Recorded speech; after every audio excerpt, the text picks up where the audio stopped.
یعنی اگر ایگزیکٹ آپ کیمرہ فٹ کر دیں تو یہ جو کیپٹن عثمانی برزخی گروپ جو لوگ کہتے ہیں نا وہ کہیں اور قبر ہوتی ہے، تو حضرت عمرو بن عاص کا یہ عقیدہ نہیں تھا. یہ حدیث ان کے گلے کا کانٹا ہے جب وہ ہم پیش کرتے ہیں.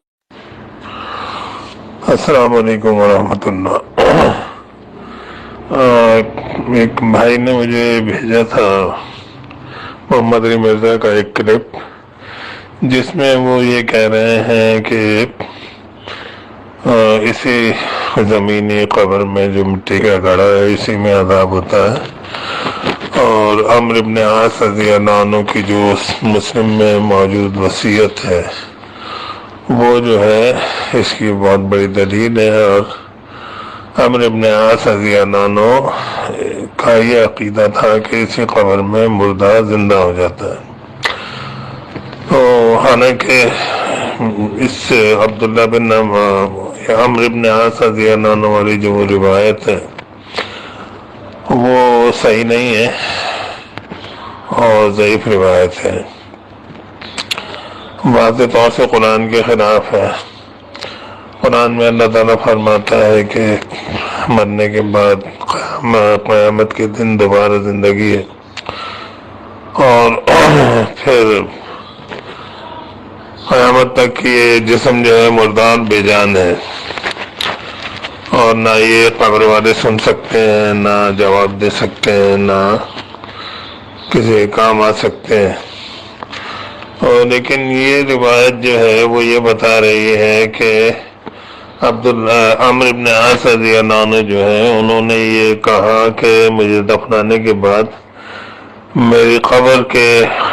پاس کھڑے رہنا اتنی دیر جتنی دیر میں ایک اونٹ ذبح کیا جائے اور اس کا گوشت تقسیم کیا جائے. حالانکہ تو کافی لمبا ٹائم ہے، 2-3 گھنٹے، کم از کم 4 گھنٹے،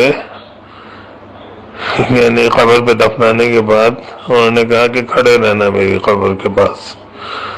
تاکہ میں تم سے مانوس رہوں اور اپنے رب کے بھیجے ہوئے رسولوں یعنی فرشتوں کو کیا جواب دینا ہے اس کی تیاری کروں. تو محمد علی مرزا نے جو ترجمہ کیا اس میں بھی اس نے ڈنڈی ماری ہے. وہ کہہ رہا ہے کہ حتیٰ کہ میں اپنی قبر سے مانوس ہو جاؤں، حالانکہ قبر سے مانوس ہونے کا کوئی اس میں لفظ نہیں ہے. استانس بکم، حتیٰ کہ میں تم سے مانوس رہوں. تو یعنی یہ بات صحیح مانی جائے تو اس کا مطلب قبر کا مردہ اپنی قبر پہ کھڑے ہوئے لوگوں سے مانوس ہوتا ہے، اور مانوس ہونے کا یہی مطلب اسے پتہ ہوتا ہے کہ یہ اسلم بھائی کھڑے ہوئے ہیں، یہ احمد بھائی کھڑے ہوئے ہیں، اور یہ فلانے صاحب کھڑے ہوئے ہیں، تو یہ سب اسے پتہ ہوتا ہے. تو یہ تو بالکل بریلوی والا عقیدہ ہے. تو بہرحال چونکہ یہ سارے قبر پرست ایک ہی جیسے ہیں، چاہے محمد علی مرزا ہوں، چاہے یہ بریلوی دیوبندی ہوں، یا مسعود بیسی جماعت المسلمین کے نام سے جنہوں نے فرقہ بنایا تھا، یا پھر اہل حدیث ہوں، سب کے سب یہی قبر پرست کے بھی مردہ قبر میں زندہ ہو جاتا ہے، اسی عقیدے کے حامل اور قائل ہے. تو بہرحال لیکن یہ اس روایت صحیح نہیں ہے. اس کا جو ایک راوی ہے ابو عاصم النبیل ضحاک ابن مخلد، تو وہ جو ہے اس کے اوپر اچھے خاصے لوگوں نے اجرا کی ہے. خاص طور سے احمد بن حنبل نے اپنی کتاب العلل میں اچھے خاصی اس کے اوپر اجرا کی ہے، اور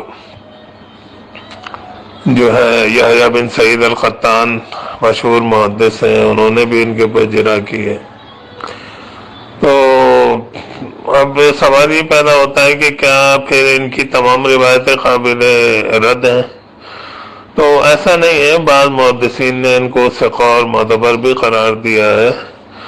اور ثقہ اور معتبر ہونے کا مطلب یہ نہیں ہے کہ کسی روایت میں وہ غلطی نہیں کرے گا راوی. ایسا جو ہے محدثین کا اصول نہیں ہے. وہی کہتے ہیں کہ کسی راوی کی منکر روایتیں کم ہونا یہ اس کے ثقہ ہونے کی دلیل ہے. اور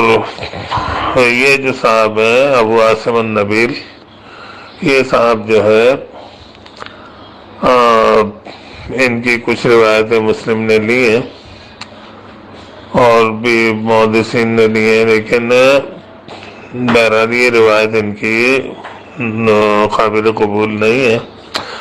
اور عمرو بن عاص رضی اللہ عنہ نے ایسی کوئی وصیت نہیں کی تھی، اور تاریخ کی کتابوں میں بہت سی باتیں آتی ہیں کہ جو انہوں نے اپنی وفات کے وقت کی، اپنے بیٹے کو وصیتیں کی، اس میں کہیں پر بھی یہ ذکر نہیں ہے کہ انہوں نے یہ کہا ہو کہ قبر پہ دفنانے کے بعد کھڑے رہنا اور ذبح کرنے تک، تاکہ میں تم سے مانوس رہوں۔ خاص طور سے جو سیر اعلام النبلاء کتاب ہے شمس الدین ذہبی کی، اس میں انہوں نے کافی طویل تذکرہ عمرو بن عاص رضی اللہ عنہ کیا، اور اس میں انہوں نے طبقات ابن سعد کے حوالے سے تاریخ دمشق جو کتاب ابن اسیر کی، اس کے حوالے سے، اور مطلب یہ کہ کتابوں کے حوالے سے انہوں نے کئی وصیتیں، کئی الفاظ درج کیے ہیں عمرو بن عاص رضی اللہ عنہ کی وصیت کے، اور اس کے اندر قطعاً یہ بات نہیں ہے،